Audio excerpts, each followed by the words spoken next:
Estamos en la casa estudio de Miguel Ángel Martín, guionista y dibujante y premio Libertad Digital, una de las bibliotecas que más ganas tenía de ver. ¿Qué tal, Miguel Ángel? Hola, muy bien. Muchas gracias por recibirnos. Gracias por venir. Quizá lo más dulce que hay en esta biblioteca será esta tierna ovejita. Sí, son de Sipe. Porque el resto... Estropea un poco mi imagen de chico duro, pero bueno. Bromeábamos antes de empezar esta grabación diciendo que quizá esta será una biblioteca psicopática. Precisamente ahí tenemos la psicopatía sexual, también dibujada por Miguel Ángel Martín. Me interesa mucho, sobre todo, lo que voy a presentar y lo que veis aquí. Sí. Pues, como dice la gente un poco cursimente, la parte oscura del ser humano. Como es lo que más tabú siempre hay y menos interés tiene la gente en verlo, ¿qué es lo que no quieres ver? Pues es lo que yo quiero ver. No deja de ser cultura pop, que quede claro. Y esto no me lo tomo en serio, como no creo que se lo tome en serio prácticamente nadie. Hemos sacado, o nos has preparado algunos libros. libros. Por aquí, porque la librería sabía, como veis, además, aparte que metes la mano ahí, te puede morder cualquier cosa. Que es casi mi libro de cabecera desde que lo descubrí, Los enemigos del comercio. Es la última monumental trilogía de Antonio Escotado, un brillante pensador español, tan brillante o más que la historia de las drogas, pero también lo tengo por ahí. Ya de entrada, la ilustración de cubierta me llama la atención. Sí, es verdad. Que me parece genial. No sé si habrá sido cosa del autor o del editor, pero bueno, esta pintura renacentista de un Jesucristo ahí con cara de pasmao, azotando a los comerciantes, me parece brillante. Y me hace pensar que Jesucristo, el periodo que pasó predicando, se juntó con todo lo peor de la época, incluidos recaudadores de impuestos como Mateo, que lo comete en discípulo. Y sin embargo, el único momento en el que pierde la calma, los nervios, insulta y es violento es con los comerciantes. Perdona incluso a los que le crucifican, pero por favor, ya le vale, ¿no? Para continuar y acabar con el tema fascinante del comercio, The Mind of the Market, la mente del mercado, el autor Michael Shermer es el fundador del Skeptic Magazine, colaborador de Scientific American y además profesor de economía, entre otras cosas. Y este es un lúcido ensayo sobre cómo la biología y la psicología modelan nuestras vidas económicas. Curiosamente descubro con este libro que el concepto comercio, trade, que dicen los anglosajones, es solamente una característica exclusiva de la naturaleza humana. No existe en otras especies. O el dinero, que es esa sofisticación maravillosa que eleva el comercio a un nivel exponencial, solo existe en la especie humana. Y de ahí, claro, concluyo que despreciar el comercio pues es despreciar la naturaleza humana. Así es. Y el desprecio por los seres humanos es típico de todos los totalitarismos. Una biografía maravillosa, fantástica y muy buena de William Burroughs, que es uno de mis escritores favoritos. Un repaso por toda su vida, desde joven hasta casi su muerte. Es una biografía autorizada, con lo cual dio permiso para que se publicara, y se cuenta toda su vida con pelos y señales. Los periodos más oscuros, como aquel en México, que estando dos borrachos jugando a Guillermo Tell, le pegó un tiro a su mujer, la madre de su hijo Billy Burroughs, que tuvo una relación, no sé si mala o inexistente con él. Para mí no es realmente un escritor, sino un artista que utiliza la escritura como medio de expresión. De hecho, es un escritor muy influyente fuera del mundo de la literatura, en el arte, en el cine, en el cómic, en la música electrónica. Sus novelas de Kutap, con trozos de otros libros o de otras revistas recortados y montados para hacer una novela, que también lo hacía con cintas, grababa cintas cortadas de la televisión con unos diálogos y ponía su voz, y luego apagaba el volumen de la televisión y él ponía esas cintas para hacer la televisión con lo que él grababa, que luego yo también a veces. Eso es lo que con la música que yo escucho, no la que grabo yo, porque no grabo música. Es todo un personaje. Era gay, alcohólico, yonki, politoxicómano y miembro de la Asociación Nacional del Rifle. Con esas premisas es difícil hacer una mala biografía. Vamos, con un ensayo muy divertido que se llama La Biblia del psicópata para el individualista extremo, de Christopher Hayat, con el doctor Jack Willis. Esta es la segunda versión, la primera se titulaba simplemente El mago tóxico. Esta es una versión ampliada, corregida, o sea, dice a la gente lo que no quiere oír. Esta es una caricatura de Jack Willis y esta de Christopher Hayat. Como vemos, como tiene bastante sentido del humor. Aquí no habla de asesinos, está hablando de personalidades psicopáticas, son unas personalidades absorbentes, autoritarias o simplemente manipuladoras que consiguen lo que quieren de los demás siempre, ¿no? Entonces te dice un poco cómo tienes que ser para ser así y para evitar a los que son así. Yo podía resumir perfectamente el contenido de este libro, esto está en clave de humor naturalmente, sí, con una cita que suscribo de Benjamin Franklin: quien cede libertad a cambio de seguridad no merece ni el uno ni el otro. Y eso es básicamente lo que es un mago tóxico, alguien que prefiere la libertad a todo lo demás. Y eso es lo que hacen un poco aquí, es una apología de la libertad. Este es un psicópata de verdad, aquí ya no es de broma, es un true psycho, se llama Ian Brady. Ian Brady, junto con su novia de aquella, Myra Hindley, a primeros de los años 60, torturaron y mataron y violaron a 5 o 6 adolescentes, chicos y chicas. En Inglaterra. En Inglaterra, en la zona de Manchester. La chica ya murió en la cárcel y Ian Brady todavía continúa vivo. Ya escribió este libro que se llama The Gates of Janus, las puertas de Jano. Jano es el dios romano de las puertas, de los principios, de los finales, de los puentes, de los pasadizos. Es un análisis sobre el asesinato en serie y sobre los psicópatas, hecho desde el punto de vista de un auténtico psicópata. Entonces, él cuenta cómo su psicología, cómo la psicología de los psicópatas, por qué se mata, por qué se deja de matar, etc. Entonces, el libro tiene dos partes. Una, la primera, que es en la que habla él de su forma de ser psicópata, de lo que es un psicópata en sí mismo, y la segunda parte, que es un estudio y análisis que hace él de otros psicópatas famosos como Richard Ramírez, Ted Bundy, John Wayne Gacy, etc. Este libro pues lo encontró Peter Sotos, un escritor underground americano y miembro de un grupo de música extrema británico, White House, que fueron muy influyentes en mi obra también, fueron amigos además en la época, y fue el que, lo cuentan aquí, fue el que se lo recomendó al editor para que lo publicara.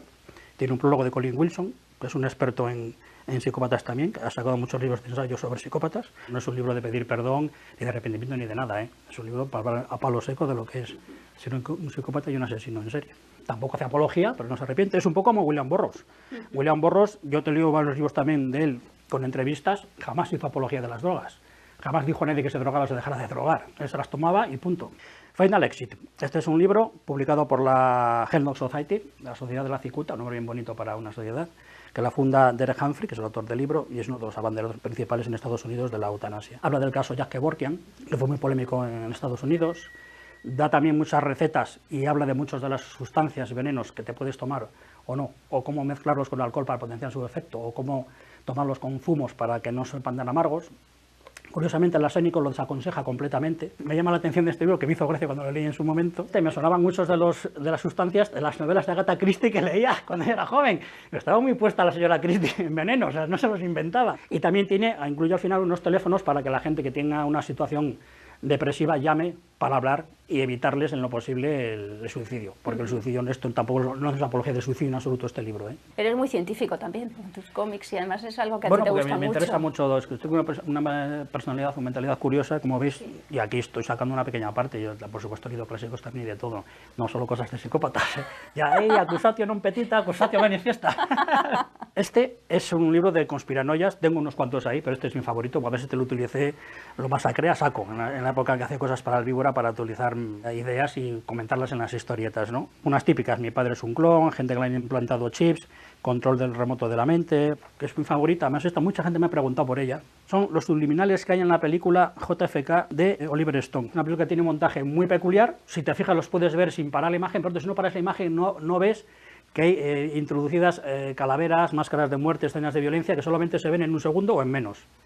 Ese montaje está hecho adrede. Yo me imagino que sería por tirarse el rollo y hacer que la película fuera de culto, y de hecho ya lo he conseguido porque aparece aquí. De hecho, mucha gente cree en conspiranoias. Sí. Eso de la culpa es de ellos, eso es conspiranoia. La conspiranoia es algo que que ya tú ya no tienes responsabilidad. Eres víctima. Eres víctima, me han manipulado, me han metido, me han dicho. Esto que me hace gracia de decir, el capitalismo crea necesidades que no tenemos. Como dijo en todo caso Charlie Manson, la paranoia total es el conocimiento total. Hala, echando veneno ahí para reafirmar a la gente.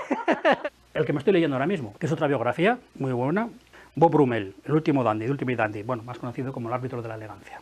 Y Ian Kelly ya han hecho una película, bueno, ya había otra anterior. Pues Bob Brummel fue en el que a finales del siglo XVIII, primeros XIX, amigo del príncipe de Gales, fue el que puso de moda, el que inventó, entre comillas, lo que es la moda contemporánea masculina, o sea, los pantalones que llevamos ahora de tubo, el color negro, el ir al gimnasio, el ir a las saunas, bañarse todos los días, el hijo de un sirviente, que le fueron bien las cosas en la vida, y en el ejército conoció personalmente al príncipe de Gales, el rey Jorge, de los que se hicieron buenos amigos. Me gustó escuchando especialmente porque recrea muy bien el Londres de la época, donde los barrios de clase alta, los de clase media, clase baja, donde estaban las putas de nivel, las de los mataos, los clubs de caballeros, donde iban a jugar, etc. No obstante, hay una anécdota que aquí no ha salido todavía, llevo yo un poco más de la mitad. Una de las fiestas que da el príncipe de Gales invita a Bob Brummel, y Bob Brummel llega allí y le dice al príncipe de Gales: «Oh, Brummel, qué elegante estáis hoy». «Ah, sí», dice Brummel, «¿se me nota? Pues entonces es que no estoy tan elegante». Fue a casa y se cambió. Eso es elegancia. Y como dijo Moschino, el diseñador, si no puede ser elegante, sea al menos extravagante. Veo que lees casi todo en inglés. Pues leo casi todo en inglés por dos motivos. Uno, porque muchas de las cosas no están publicadas en español, y dos, porque es más barato comprarlo en Amazon que aquí. Hasta el Quijote me lo leo en inglés. No, eso es una broma, pero bueno. Oh, lees el de Reino de Cordelia. El Reino de Cordelia, efectivamente. Ahí me pillaste.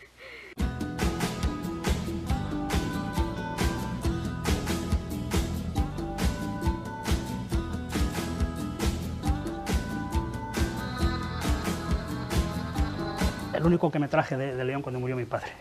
Cocoville, un cómic italiano. Está en español, maravilloso. Este cómic lo descubrí con unos 12 años y este me lo regaló mi padre.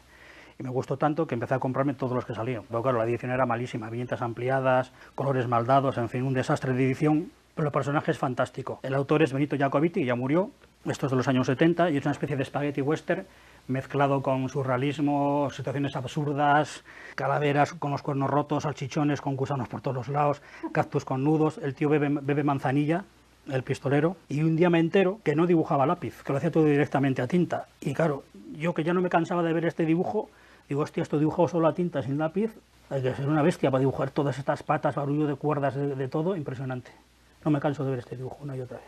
Vamos, para mí de los pocos artistas que ha dado el mundo del cómic, ¿eh? Que esto trasciende el rollo del cómic. Aquí hay más, que hay una cantidad de imaginación en todos los sentidos impresionante, desbordante, pues casi como Herriman, el de Crazy Cat, sí, pero en italiano. Has publicado en toda Europa. En francés, he publicado también cosas sueltas en países del este, en Yugoslavia y por ahí, y en Inglaterra y en Estados Unidos en periódicos y revistas underground, pero así oficialmente no. En América tengo un puñado de fans, lo que pasa es que, claro, estos cómics para allí, algunos imposibles de publicar. Claro. Imposibles. Brian de Brain sí, pero vamos, lo de psicopatías y todo esto, no, cárcel, ¿eh? Y bueno, este volumen también lo quiere publicar Cordelia aquí, uno así de bien editado, en tapadura, quizás para el año 2018 o así, a ver. Qué bien, Jesús se atreve con todo. Sí, sí, así está. Tener un editor loco es lo mejor que te puede pasar. Esa historia empieza en un cómic para niños que hice hace muchos años para el 16, que se llamaba Días Felices. En uno de los capítulos aparecía un niño, al final, que era el chico más listo de la clase. Y solamente salía en una viñeta, y era un niño que tenía el cerebro por fuera. A Brian de Brain. Que han hecho una gente muy maja, son de Asturias, Marco Navas Estudio las hace, son buenos amigos además, ha hecho muchas figuras de muchos personajes de cómic, incluso para Luis Alberto, que ha hecho algunos encargos de personajes que le gustan eso. Dice Luis Alberto bien peinado siempre el cerebro. Sí. Esto me lo mandó un lector hace años, que me dijeron, mira, Brian de Brain existe, está sacado de un periódico y está amarillento, pero no sé de dónde venía, si es de una película, de una serie de televisión o de dónde. Desde luego sí es un poco Brian de Brain, pero con cara de malo. Curiosamente en Italia, la revista está en inglés, pero se publica en Italia. Es una revista internacional en inglés, con autores internacionales. La publica un editor joven, muy majo, es amiguete, Michele Nitri, en los subterráneos de lo oscuro, de la fantasía oscura y extraña. La cubierta es un dibujante japonés, como veis es bastante rara, Tetsuya Baraya, que es un chico que viene del mundo del arte, hace ilustración, murales, carteles, pero no es propiamente un dibujante de cómics. Dimension Machine, esta es mi contribución a la revista. La fantasía extraña y oscura se caracteriza un poco por tener influencias de Lord Dunsany, de Lovecraft, mezclado con personajes absurdos, surrealismo, criaturas extrañas, deformes, alienígenas sin forma, etc. O sea, vale todo, excepto tu límite de imaginación. Hasta ahí, hasta donde llegas con la imaginación, todo sirve. Hay un punto de inflexión, y esto es a finales de los 70, primeros 80, cuando entro en contacto con la escena de música industrial o electrónica underground, que en aquel momento sí era underground porque no había internet ni había nada. Eran discos o casetes con tiradas muy pequeñas que tenías que pedir por correo a Australia, Estados Unidos, a Inglaterra. Y esta gente, aparte de que me influyó mucho, como por ejemplo White House, Throbbing Gristle, que es el grupo pionero anterior a Psychic TV, trataban estos temas, trataban la violencia, el sexo, la pornografía, los psicópatas, la manipulación de masas, el holocausto, los campos de concentración, etc. Toda esa temática no estaba tratada en los cómics, todavía no se trata mucho hoy, y a mí me vino muy bien porque me cambió el concepto de lo que yo quería tocar en el mundo del cómic, ¿no? Eso, junto a que en esa época también, poco antes, vi dos películas que me marcaron mucho. Una es El Grupo Salvaje de Sam Peckinpah, que además vi una versión cortada ahí en León, yo vivía en León de aquella, y una película de David Cronenberg, que se llama Vinieron de dentro de Cybers, que es una película de aquella, recuerdo que no había mucha gente en el cine, y delante de mí 4 chicos se marcharon diciendo, oh, queríamos que de terror, pero este asco y tal.